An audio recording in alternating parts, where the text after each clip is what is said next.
काली नजर। माँ, माँ! अरे क्या माँ माँ कर रहा है? बकरी का बच्चा है क्या? अरे माँ, मजाक छोड़ो। मुझे फाइनली वो मेन चौराहे वाली दुकान मिल गई है। अब देखना, आपका बेटा दुगनी स्पीड से पैसा कमाएगा। उफ़ो, ये क्या? मेरी ऑनलाइन मेकअप क्लास चल रही है। इतनी जोर से क्यों बोल रहे हो आप दोनों? अरे मेरी धर्म पत्नी जी, मेकअप क्लास बाद में करना। वो चौराहे वाली दुकान मिल गई है हमको। अरे वाह! रुको, मैं अपनी माँ को फोन लगाकर बता देती हूँ। अरे मैं भी अपने रिश्तेदारों को बता देती हूँ। कितनी खुशी की बात है। हाँ हाँ, मैं भी अपने दोस्तों को बता देता हूँ। 1 हफ्ते बाद रजिस्ट्री है। बस, घर में खुशी का मौका था। उन तीनों ने अपने अपने फ़ोन उठाए और लोगों में बात फैलाना शुरू कर दिया। और रही सही कसर श्वेता बहू ने अपने पड़ोस में सबको बताकर कर दी। अरे वर्मा आंटी, अब हम भी जल्दी कार ले लेंगे। घर का रेनोवेशन होगा और ठाट से रहेंगे हम भी। अरे ऐसा क्या हुआ? लॉटरी बाटरी लग गई है क्या? अरे इस बार चौराहे वाली मॉल में हमको भी दुकान मिल गई है। दुकान नंबर 21, जो एकदम चौराहे पर है। अब ग्राहक बढ़ेंगे तो आमदनी भी बढ़ेगी ही ना। अरे वाह, कितनी खुशी की बात है। मैं बहुत खुश हूँ तुम्हें इतना खुश देख के। बाकी एक बात कहूँ, सबको मत बताते फिरना। किसी की नजर लग जाएगी तो खुशी की खबर वापस लौट जाएगी। हैं? ऐसे थोड़ी ना होता है। अब डरा रही हो? अरे सही कह रही हूँ, काली नजर कहते हैं इस चीज को, जब आप किसी को कुछ बताओ और वो काम बिगड़ जाए। अरे लेकिन मैं तो। तुमने सबको बता दिया ना? हाँ, फोन लगा लगा के। अब बच के रहना, काली नजर बड़ी खतरनाक होती है। श्वेता इतनी खुश रहती है कि वो वर्मा आंटी की बात पर ध्यान ही नहीं देती, जबकि पड़ोस में और भी लोगों से खुशी की खबर शेयर करती रहती है। अगले दिन राजेश बहुत दुखी होकर घर आता है। अरे बेटा, क्या हुआ? मुंह क्यों सूजा हुआ है? मधुमक्खी ने काट लिया क्या? माँ, वो दुकान किसी और के पास चली गई। किसी ने ज्यादा भाव लगा दिया। अरे पर बात तो आपसे हुई थी ना उस दुकान वाले की? हाँ, आज मैं टोकन अमाउंट देने गया था, तब मुझे पता चला। कोई आकर सुबह मुझसे पहले ही ज्यादा अमाउंट दे गया। काली नजर। क्या कहा? वर्मा आंटी ने समझाया था कि किसी को बताना मत, वरना काली नजर लग जाएगी। अच्छा, तुम्हें उनकी बात मान लेनी चाहिए थी। उनकी बात मान लेती, लेकिन उसके पहले ही सबको बता चुके थे ना हम तीनों।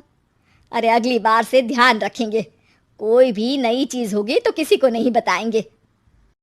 तीनों कुछ दिन ऐसे ही रहते हैं, पर एक दिन श्वेता को एक मेल आता है। राजेश, मेरा ऑनलाइन मेकअप कोर्स कंप्लीट हो गया। अब मैं खुद का पार्लर खोल सकती हूँ। अरे वाह, अपने मोहल्ले में ही खोलते हैं। ये जो घर के सामने दुकान है ना, वहीं।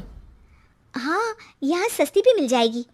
अगले दिन श्वेता वर्मा आंटी के पास जाती है मिठाई का डब्बा लेकर।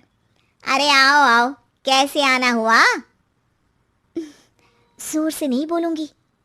वो सामने वाली दुकान है ना, वहाँ मैं अपनी पार्लर की दुकान खोलने वाली हूँ, उसकी मिठाई है। अरे वाह, बहुत बधाई हो तुमको।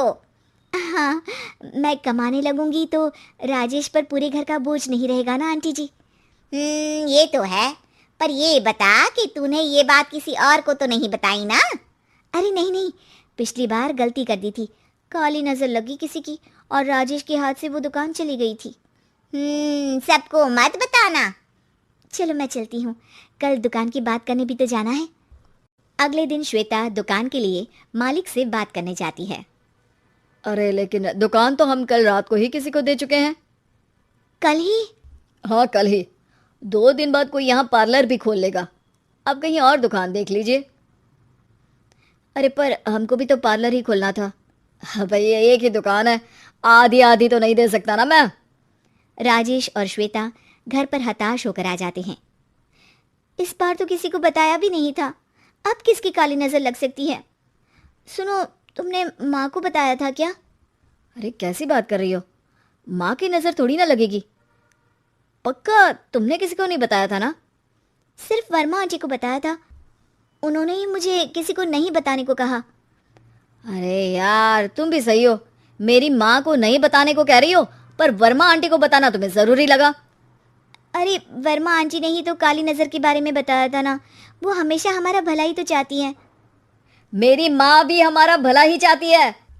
अरे पर चिल्ला क्यों रहे हो, बात नहीं कर सकते क्या आराम से? नहीं आता वो आराम से बात करना, और करना भी नहीं चाहता हूं मैं। दुकान जाने का दुख गुस्से में बदल गया था और राजेश और श्वेता में बात बंद हो गई थी। 2 दिन बाद मोहल्ले में पार्लर का इनॉग्रेशन हुआ, जिसमें मोहल्ले के सभी लोगों को बुलाया गया, पर श्वेता, राजेश और माँ नहीं जाते। माँ अंदर आ जाओ, क्या देख रही हो? अरे नया पार्लर देख रही हूँ अपने आंगन से। देखो, माँ को दूसरे का सुख देखने में कितना मजा आ रहा है, मेरा दुख नहीं दिख रहा इन्हें। यहाँ मेरा पार्लर भी तो हो सकता था। अरे चुप रहो यार, हर बात में लड़ाई क्यों ढूंढ रही हो? राजेश और श्वेता फिर बहस करने लगते थे। तभी माँ ने दोनों को बाहर बुलाया। अरे जरा देखो तो, दुकान चलाने वाले का बोर्ड पर नाम क्या लिखा है?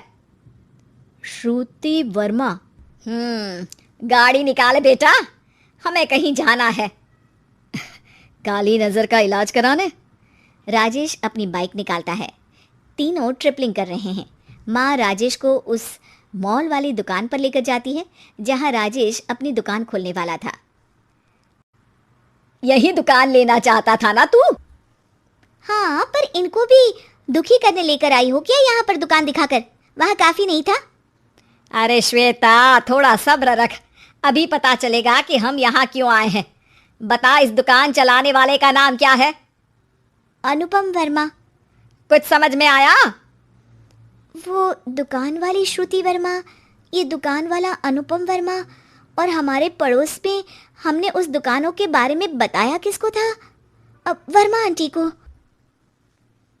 मतलब वर्मा आंटी ही हमारा काम बिगाड़ रही है? नहीं नहीं, ऐसा नहीं हो सकता, ये बस इत्तेफाक है। राजेश अपना फ़ोन निकालता है और श्रुति वर्मा और अनुपम वर्मा के नाम फेसबुक पर सर्च करता है, जहां ये दोनों ही वर्मा आंटी के रिश्तेदार होते हैं। श्वेता को समझ में आ जाता है कि वर्मा आंटी की ही नज़र काली नज़र है। अब क्या करना है? कोई भी खुशी की खबर हो तो काली नज़र से बचना है, यानी वर्मा आंटी से बचना है। अरे पर मुझे ये समझ में नहीं आया कि वो हमारे साथ ऐसा क्यों करेंगी?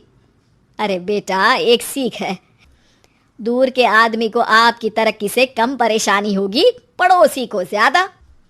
दोनों माँ की बात में हामी भरते हैं और अगला काम चुपचाप करने की कसम खाते हैं, ताकि आगे से वर्मा आंटी कोई काम ना बिगाड़ सके।